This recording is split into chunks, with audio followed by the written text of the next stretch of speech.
Hi guys, welcome back.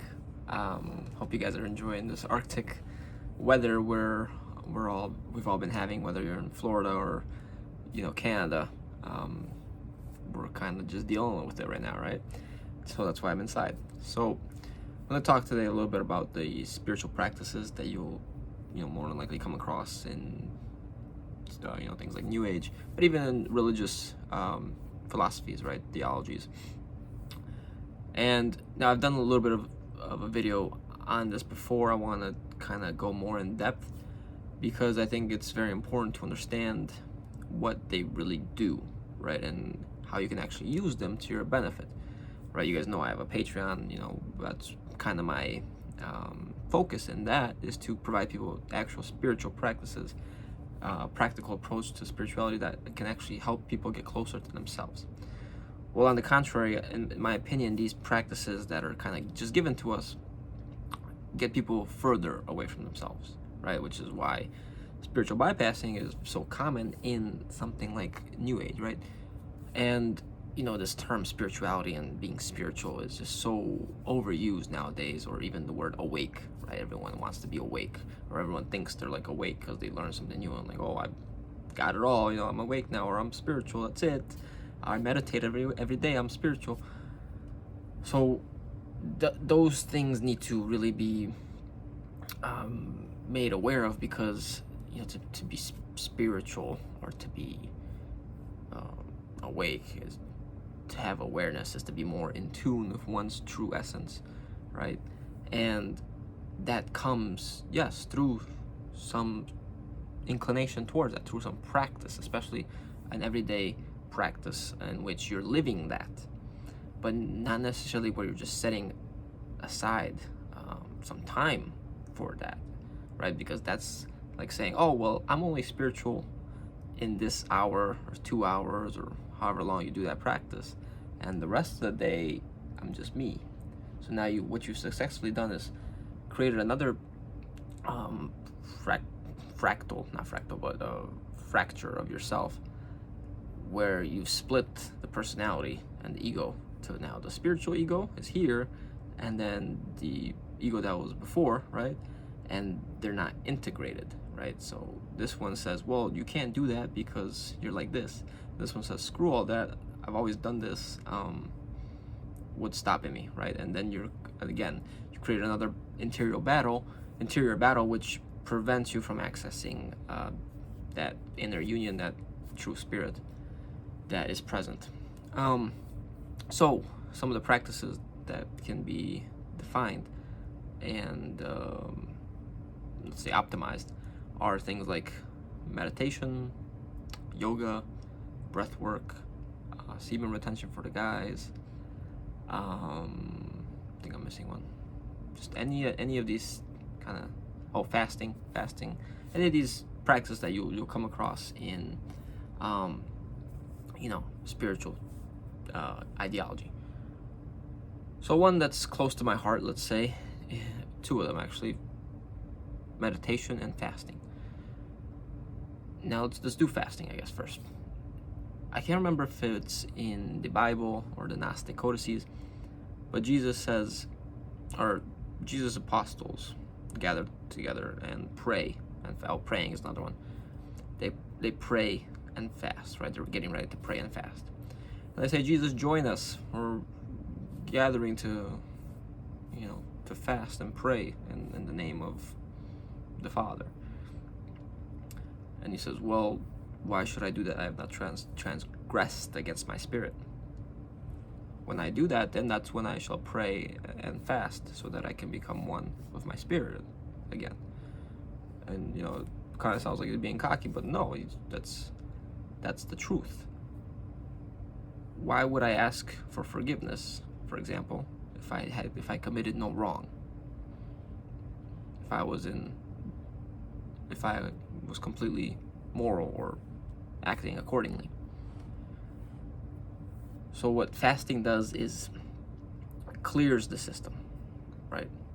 Now, some of you may know that I, in particular, like to fast prior to a full moon, because the full moon moves the tides. So when it moves the tides, it pulls and it pushes. And when it's full moon, it's pulling the toxins out of your system, parasites, brings it to the surface. That's why people act more chaotic. They're lunatics. During that time, is when these parasites want to feed the most. These toxins, are in your system the most, and you get a little crazy. But they're also the most vulnerable, right? So if they're not getting the energy they need in that specific time, it's kind of like you cut them down. You cut them down a little bit. But what happens is, with these practices, not just fasting, you get put into a vulnerable state. So imagine your system is full of good and bad things. Fasting, kind of like resetting the computer, clears everything. So the good and the bad go away, right? And here's why I say you have to be careful, because they used to actually fast on a full moon, or they still probably even do, prior to these rituals. So you guys know they do a lot of rituals around the full moon. So prior to a sacrifice, they would clear their system, so that their system is much more ready to intake, and you can imagine what I'm talking about, intake that sacrifice. So when you're fasting, when you're clearing your system, not something I necessarily recommend doing it in groups or with people you don't know, right? Because then you're leaving yourself vulnerable to these other toxins that could come in, right? Because you've cleared, and you have nothing good protecting you, but you have nothing bad coming to the surface either. And what happens is it's ready to absorb. It's very ready to take in, especially with the full moon. It's going to push back in much easier, right? It pulls and then it pushes back in. And that's why they conduct these rituals on the full moon, because of the powerful energy. So that's something to be aware of with fasting, right? It's a clearing ritual, and you shouldn't really do it with other people or people you just don't know. You have to be with someone you really trust, and you know that they're practicing and taking care of themselves as well as you are, right? For example, you're fasting, then all of a sudden you go around and you're maybe around some shedding, and you know what I'm talking about. Your system may be more likely to absorb that stuff because of that. So something to be aware of. Moving to meditation, very similar with this practice as well. What happens with all of these spiritual ideas that people like to push on people, right? Oh, you go to some guru, right? Oh, guru, I've been feeling stressed, or I've been feeling sad, or I've been feeling all these emotions. The common solution is, oh, you just need to meditate more. You need to fast more. You need to ground more, or whatever. And while those things can help, they help alleviate the pressure, they don't address the issue. So if let's say these emotions are coming from a deep unhealed place, fasting, meditating, and grounding and breathwork are not going to take care of them. They can bring them to the surface for you to experience and look at, but if you shove them back down, they won't be healed. So for example, in my case, prior to 2020, I was not meditating. I was just living my normal NPC life, let's say, right? I was very well informed, I think, of various things in the system and how society works, but my spirituality was not fully there. I'd say I wasn't fully inclined towards that aspect yet. Then I started meditating. Before that, I was very kind of like toxic. I was much angrier. I was always stressed out. And then I started meditating, and I started feeling better. And I'm like, oh wow, I'm not as stressed out. I'm more calm. I'm more relaxed. I'm not as reactive. Great. That means it's working. But then if you stop, what happens is it comes back, and your ego has already been addicted to that feeling, has already become exposed to that, and you're like, whoa, pump the brakes. I'm this guy now. I need to go back to this guy that I was. I can't go back to that, because that's regression. I'm trying to make progress here. So then that means you have to maintain that practice every day. You have to keep doing it. But again, you've created a split and you've not actually addressed any issues. Because what meditation does, what fasting does, what yoga does, takes you out of the body. Well, yoga calls entities in also. But stretching can actually help alleviate the pain, take the pain out, relax the muscles. But if you're tight again, if you're stressed out again, the muscles will contract again, right? Same with meditation. It takes the pain out, alleviates it.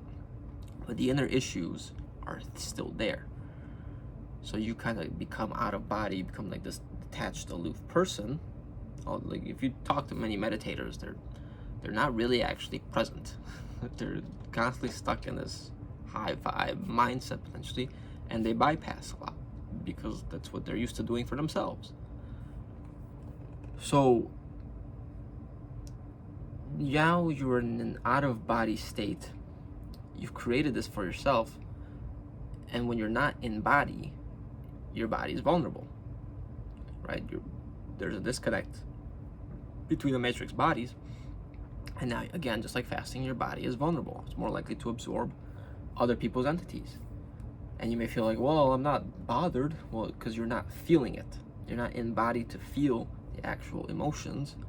Therefore, they're not getting processed. Therefore, they're getting even more stuck than they would have been if you were in body and actually feeling the anger, getting stressed out, right? Because those things are good. You need to feel them. You need to even express them. You just have to be careful in the way you do that so that you're not hurting other people. And the more you feel them, the more you can actually bring them to the surface and bring these wounds to the surface that can then be made aware of and let go of. So again, what meditation will serve to do, and also should not be practiced in groups with people you don't know, because when you go to these seminars, to retreats, or whatever, everyone starts connecting towards a common goal. Again, you're vulnerable, you start connecting to everyone else, and you start attracting and allowing, contracting with these people and their entities. Right? When you argue with someone, when you fight with someone, you're not actually fighting the person. You're fighting their entities because they come to the surface, or their emotions. Their emotions can be entities, their thought forms, their beliefs, right? So next time you get into an argument, just become aware of that. Like, hey, I'm not even impacting this person in any way. What I'm just doing is fighting the emotions, fighting their entities, their thought forms, that their programs that they've been implemented with. And it's like, you can't, in that state you can't. They don't really budge. So it's a meaningless battle, essentially. And it's much better to talk to someone when they're calm, right? Because they have more access to their spirit. So in that case, that being said, something like breath work, something like yoga, any form of a spiritual practice, you need to become more aware of. So what Howdy Mike Makowski does with meditation is, instead of trying to calm the mind or sit there and stop the mind and become less stressed and feel better, he tries to feel everything and bring everything from the past in that moment to try and reconcile it. And that's how healing really is done. You put yourself in those situations that you feel like you've been hurt in, through your visualization, through your meditation, and your intent, your 100% focus, and you make yourself look at it, right? By bringing it to the surface, you can finally purify it and dissipate it, right? And that's really the solution to some of these practices, to how to actually heal and not bypass, and truly, kind of incline yourself towards spirituality, is by becoming aware of the fears, of the programs that you hold, right? So if you're constantly telling yourself, I suck, I always make mistakes, whatever, whatever program comes up when something bad happens, it's not about what happened, it's about what you're telling yourself, what you're creating the feeling out of, and then trying to understand where does that come from. Because then when you become aware of that, can you actually change the program? And it starts by choosing something differently each time. It's kind of like small increments. Maybe you're good enough to make the whole step and just take that program, control alt, delete it, right, and insert something new, or something more towards your benefit, right? There's a good quote where it says, guilt is saying I made a mistake, and guilt can be good. It's needed to recognize you made a mistake. Hey, I made a mistake. This was not true to my spirit. Shame is saying I am a mistake, right? So, oh, like I suck. I never get anything right. Like, oh my God, like this is horrible. I'm just so bad at this. Like, it's okay. You can treat yourself with the respect that you'd have for someone else. And that's where healing starts. And then you take that program of shame and you change it. And next time you make a mistake, instead of, oh, I suck, like, oh, I made a mistake. It happens. That's all right. Right? Your first reaction may have been, oh, I suck, but you catch yourself and you go, oh, well, wait, yeah, maybe it's not that bad. Right? And that creates a pattern, and then that pattern starts becoming self-fulfilling. So this then turns you into a more fulfilled person, someone that's not lacking. And when you're not lacking, you're in tune with your spirit, because your spirit is always fulfilled. It doesn't need anything of this world, because when you're lacking is when you're chasing. When you're chasing is when you're creating karma. When you're creating karma is when you're creating trauma, and this like cycle repeats over and over, and you play out these timelines, these demiurgic timelines. But when you make the awareness shift, you create more free will for yourself, and you start creating your own timelines, or you start bending reality essentially towards your spirit, right? Your spirit acts like a counter force to this reality, and then you essentially stop being you start withholding more of your energy, right? Because it's not constantly shooting out to chase these things that you think you lack.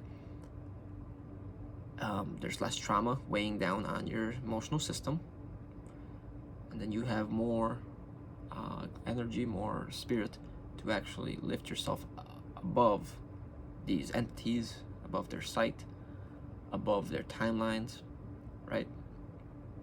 And that's how you truly become more inclined towards your spirituality, from my perspective, right? This is what I've noticed throughout these last 8 to 10 years that I've been on this journey. So a bit of a shift, I think, in subjects that we've been discussing on this channel, but I think it's needed every so often to address these matters, and I hope you guys enjoyed it. If you did, leave a like, let me know what you thought in the comments, subscribe, and I'll see you guys next time. Take care.